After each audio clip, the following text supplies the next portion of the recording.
Good morning, you guys. Well, it's that time of year again where I read my favorite Molly Lou Melon book. Um, and I just wanted to share with you, obviously, that I have Molly Lou Melon up here in the library, and I have for several years. I have always loved this story from the first day I read it, that I decided she needed to be on the wall with obviously Harry Potter and some of my other favorites. Um, so I'm going to go ahead and read you this book. And I know maybe most of you guys have heard it because I do read it just about every year. But it's time to hear it again, even if you have heard it before. And this is a 3.5 accelerated reading level, and it teaches some pretty awesome lessons. Molly reminds me a lot of me as a child, so I love it. Here we go. Stand Tall, Molly Lou Melon by Patty Lovell, illustrated by David Catrow.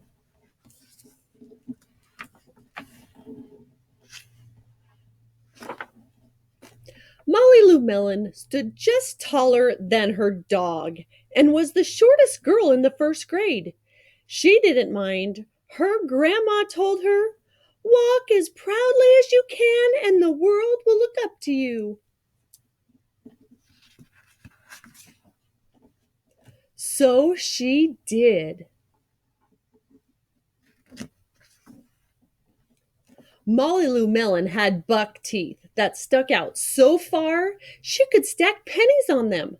She didn't mind. Her grandma had told her, "Smile big and the world will smile right alongside you." So she did.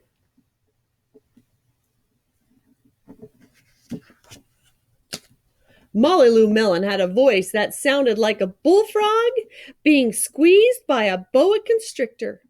She didn't mind.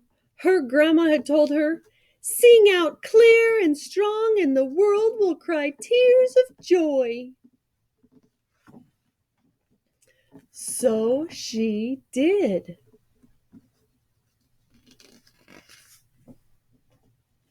Molly Lou Melon was often fumble-fingered. She didn't mind.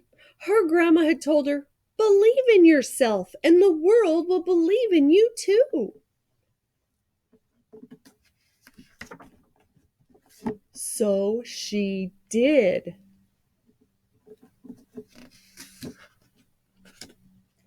Then Molly Lou Melon moved to a new town. She had to say goodbye to her grandma and all of her friends and start in a new school. On the first day of school, Ronald Durkin called her "Shrimpo" in gym class. When the game started, Molly Lou Melon caught the football, ran under the legs of Ronald Durkin, and scored a touchdown. All the children thought, "Wow, she's good." And Ronald Durkin felt foolish. On the second day of school, Ronald Durkin called her "Bucky Tooth Beaver." Molly Lou Melon took out her pennies, stacked 10 high on her teeth, and smiled as big as day.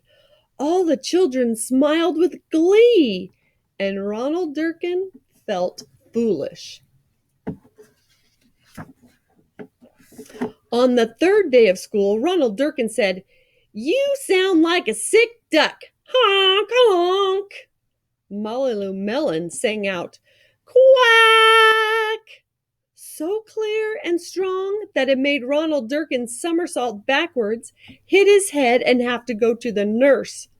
All the children cried with joy to be free of Ronald Durkin for the rest of the afternoon, and Ronald Durkin felt foolish. On the fourth day of school, Ronald Durkin said that she made her snowflake all wrong. But Molly Lou Melon opened up her paper and revealed the most beautiful snowflake of all. All the children oohed and awed, even Ronald Durkin. On the 5th day of school, Ronald Durkin brought Molly Lou Melon a stacking penny for her tooth and smiled at her. That night, Molly Lou Melon took out a pencil and paper and wrote a letter to her grandma. Dear Grandma, I wanted to tell you that everything you told me was exactly right. Love, Molly Lou Melon. Looks like her grandma was just like her, probably.